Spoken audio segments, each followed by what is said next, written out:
मजा नहीं आ रहा है। हम करते हैं प्रबंध, आप चिंता। देश का बच्चा आज आत्महत्या कर रहा है, वहां ये पार्टियां तोड़ने में लगे और संख्या बनाने में लगे ताकि देश तोड़ सके। आपके मुद्दे आज इनके लिए पीछे हैं, लेकिन संख्या बनानी बहुत जरूरी है। आज आप मुझे बता दीजिए, जितने लोग ऑडियंस में बैठे हैं, क्या मरते हुए बच्चे इस देश का मुद्दा है या सांसद तोड़ना? सबसे पहली बात आप मुझे बताइए। मरते हुए बच्चे मुद्दा है, मरते हुए बच्चे मुद्दा है। कांग्रेस पार्टी ने एनडीए की एक वोट से सरकार मरते हुए बच्चे मुद्दा है। वाली बात करते हैं, रेवंत रेड्डी तोड़ने वाली बात करते हैं कि बीआरएस की पूरी पार्टी जो है कांग्रेस में मिलाने की बात कर रहे हैं। आप टूटे हुए लोग हैं, खुद तोड़ने की बात करते हो, दूसरे पे ब्लेम कर रहे हैं।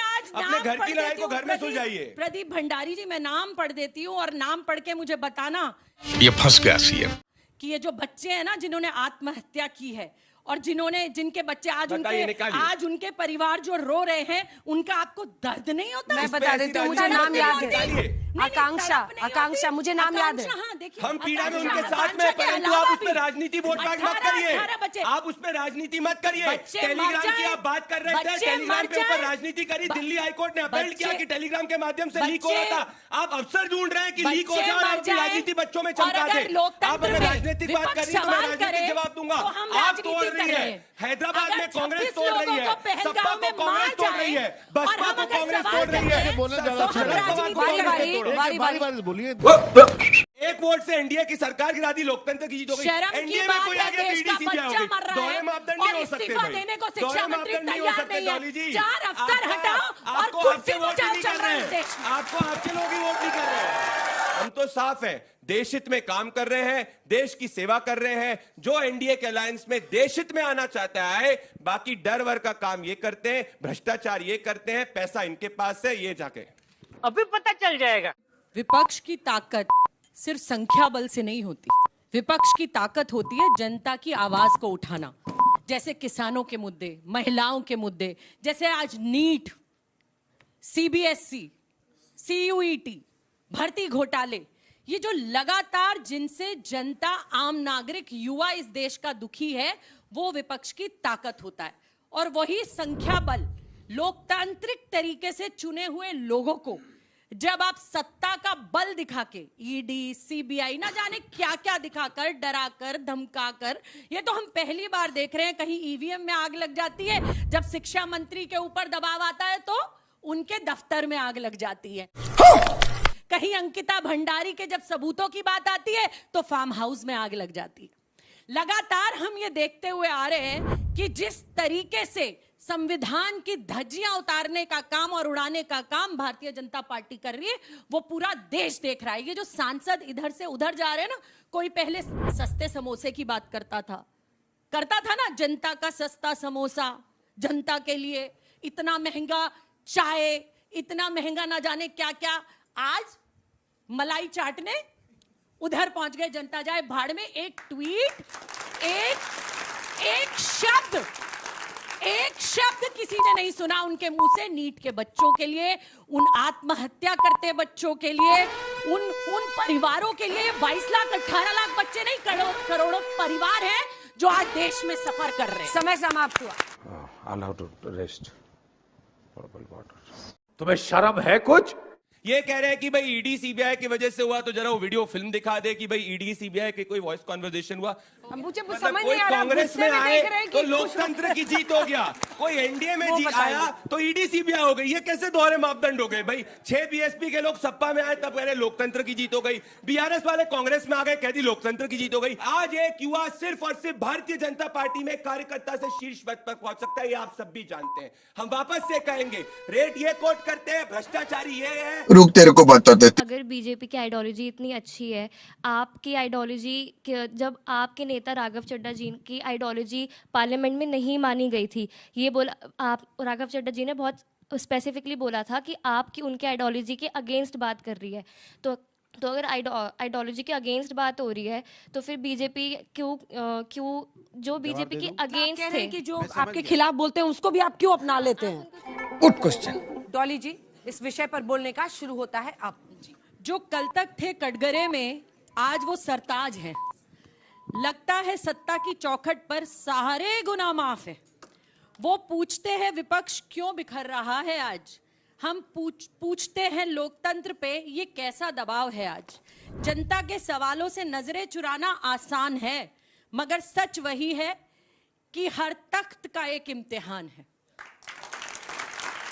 हर तख्त का इम्तिहान है। कितना अच्छा बात बोला बहन जी। ये बच्चे जो आज लाल से नीले गमछे में परिवर्तित हुए हैं ना, ये सीख जाइए यहां से कि इनके मुद्दे देश में अहम है, और वो नेता भी सीख जाएं जो लोकतंत्र की धज्जियां उड़ा उड़ा कर अपने फायदों के लिए पार्टियां इधर से उधर कर रहे, किसी भी पार्टी के हो, किसी भी दल के हो, उन पर भी कानून लागू हो जाए कि वो ना बदल पाए और इस देश के मुद्दे सबसे ऊंचे हो जाए। कि लोकतंत्र की आवाज नहीं दबानी चाहिए और जो जिस विचार में उसी विचार में रहना चाहिए। समाजवादी पार्टी ने पूरा जीवन कांग्रेस पार्टी के विरुद्ध लड़ा। अलायंस किसके साथ किया? कांग्रेस पार्टी के साथ किया।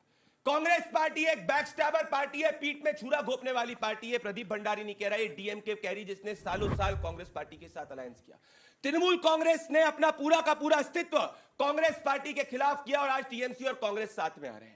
उद्धव सेना ने पूरा का पूरा अपना अस्तित्व जो है कांग्रेस पार्टी के खिलाफ किया और कांग्रेस पार्टी के साथ विलय कर लिया। समाजवादी पार्टी ने अपना पूरा जीवन बसपा के खिलाफ लड़ा, बसपा के साथ अलायंस किया, 6 बीएसपी के एमएलए को समाजवादी पार्टी के अंदर जोड़ लिया, कांग्रेस के सांसद को समाजवादी पार्टी के अंदर जोड़ लिया। ये सब ठीक हो गया। तुम समझ नहीं रहे हो। देखिए, सवाल ये नहीं है कि विपक्ष के नेता क्यों तोड़े जा रहे हैं। सवाल ये है, क्या आज की राजनीति में असहमति की राजनीति खत्म हो गई है? क्या आज की राजनीति में विरोध की राजनीति खत्म हो गई है? कि आज की राजनीति में जनता की समस्या की बात उठाना ये गुनाह हो गया है? क्या आज की राजनीति में अगर किसी भी प्रॉब्लम जो समाज के अंदर घटित होती है उस पर अगर विपक्ष आवाज उठाता है मजबूती से, तो क्या सत्ता उसको सुनना नहीं चाहती? क्या सत्ता ये नहीं चाहती कि लोकतंत्र मजबूत हो? लोकतंत्र मजबूत सिर्फ सत्ता मजबूत होने से नहीं होता है, लोकतंत्र मजबूत विपक्ष के मजबूत होने से भी लोकतंत्र मजबूत होता है। मैं लिख के देता हूं। अगर विपक्ष को कमजोर करके आप संविधान और लोकतंत्र पे को आप कमजोर करना चाहते हैं क्या? और विपक्ष में जो लोग नेता जो टूट के जा रहे हैं, या तो उनको सत्ता का लालच है या उनकी कोई विचारधारा नहीं है। और जो विचारधारा के लोग नहीं होते, जो राजनीति में चले आते हैं, वो सिर्फ सत्ता के लालच में आते हैं, सत्ता का शुभ भोगने आते हैं। उन्हें कोई विचारधारा से मतलब नहीं, उन्हें कोई जनता से मतलब नहीं है, उन्हें कोई सरोकार नहीं अपनी लोकसभा से। उन्हें मतलब है तो कैसे उनको चुनाव जीतना है, चुनाव जीतने के बाद कैसे उनको अपनी सुविधाओं का भुगत भोगन करना है, इससे ज्यादा कोई मतलब नहीं है। और ऐसे नेताओं की जगह इस देश में होनी नहीं चाहिए। जो नेता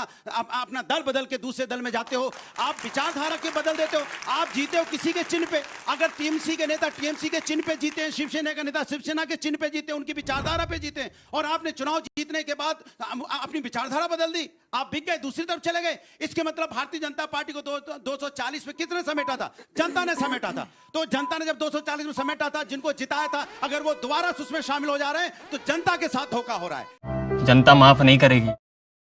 मेरी सवाल तिवारी जी से थी कि वो जो अब के नेता हैं जो पहले उनके पक्ष में थे, विपक्ष में जा चुके हैं, उनके लिए आप बोल रहे हैं कि वो नेता बिकाऊ हैं, वो जो पक्ष वाले हैं वो उसे चुरा रहे हैं। ये कौन सी, आप एक नेता को खिलौना समझ रहे हैं क्या? लोगों ने उनको वोट दिया है, उन्होंने नेता चुना है, और आप उनको बोल रहे हैं कि वो बिकाऊ हैं। और दूसरी बात ये है कि आपको ऐसा नहीं लगता कि आपकी जो लीडरशिप है वो अब दिन ब दिन बदतर होते जा रही है, कि आपके 9 में से 6 नेता वहां से बागी होते जा रहे हैं? हमने पहले बोला था, जो नेता जिस आइडियोलॉजी से चुन के गए हैं, जनता ने चुना है, जनता ने वोट देके उनको सदन पहुंचाया, तो जनता के साथ धोखा नहीं कर रहे हो आप। आपको जनता ने चुना था किसी दूसरे चिन्ह से, दूसरी विचारधारा से, और आप दूसरी विचारधारा में जाके शामिल हो गए। इसके मतलब भारतीय जनता पार्टी जानती है कि जनता से तो मैं नहीं जीत सकता, जनता तो मुझे हराएगी, इसलिए वो नेता खरीदने लगी, नेता तोड़ने लगी, ताकत से, ईडीआई से, सीबीआई से, किसी अपने तंत्र का दुरुपयोग करके नेता तोड़ना चाहती है। ये देश के लिए ठीक नहीं है बच्चों। अगर पार्टी नेता किसी को जनता चुनती है और नेता को आप खरीदोगे, तोड़ोगे, भय दिखाओगे, ईडी, सीबीआई, या नेता अपने लालच में जा रहा है, विपक्ष का जो भी नेता है, इसके मतलब वो आपके साथ धोखा कर रहा है। एक सवाल का जवाब, छोटा सवाल है,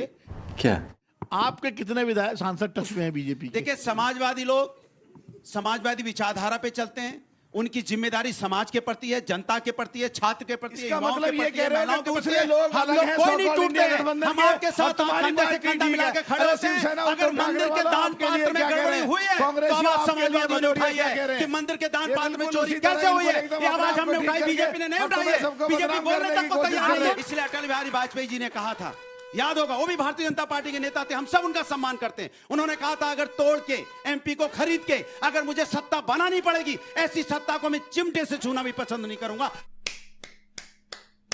कोई भी इस देश में बता दो जो चुनाव हारता हो या उसके विधायक या सांसद छोड़ के जाते हो, जो ये कहता हो कि उनकी लीडरशिप नाकाबिल है, उनकी पार्टी बेकार हो चुकी है, सब कुछ ना कुछ तो बोलेंगे ही। शर्म कर लो, शर्म। संपूर्ण देश को ये पता चल चुका है कि असली नकली क्या। आज इनके पास जला हुआ मसाल था, वो भी मसाल बुझ गया। इनके बात नहीं समझ में आ रही। इनके सांसद 9 थे, उसमें से 6 हमारे खेमे में आ गए। रस्सी जल गई, ऐंठन अभी नहीं गई है। अभी भी ये झूठे और सच्चे और असली नकली के बीच में पड़े हुए हैं।